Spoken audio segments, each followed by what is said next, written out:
Musical magic.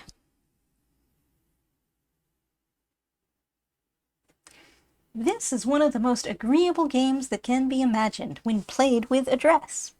One of the party is made to quit the room until it is determined what he shall be required to perform. When that is arranged, he is called in. He is then to define the office assigned him, having nothing to guide him in his conjectures except the variations of some music from loud to soft. When he approaches the person or object in question, the music becomes piano. When he is still nearer, più piano, and so on, gradually softening until it is pianissimo.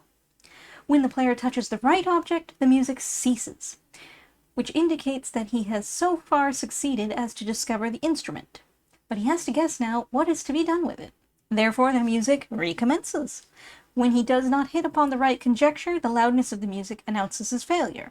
The farther he is from performing his office, the louder it grows.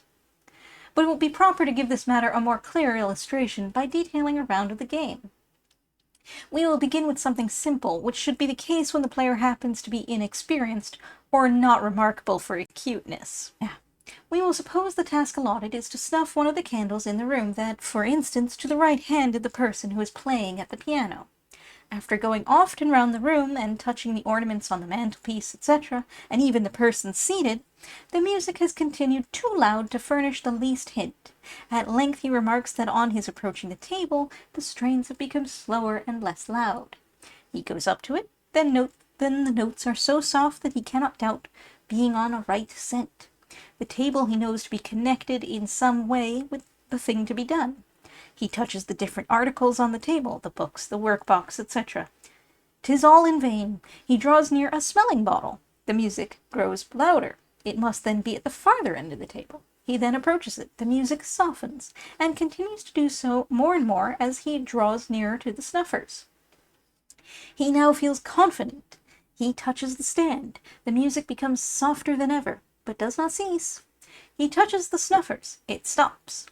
His task is now nearly completed, for he naturally imagines his office is to snuff all or one of the candles, and consequently he goes to them in turns, and soon finds out the right. But it might have happened that something more difficult had been assigned, as for instance, to stir the fire with them, etc., etc. An excellent thing is to make a gentleman kneel to some lady, and, taking off his ring, to put it on her finger.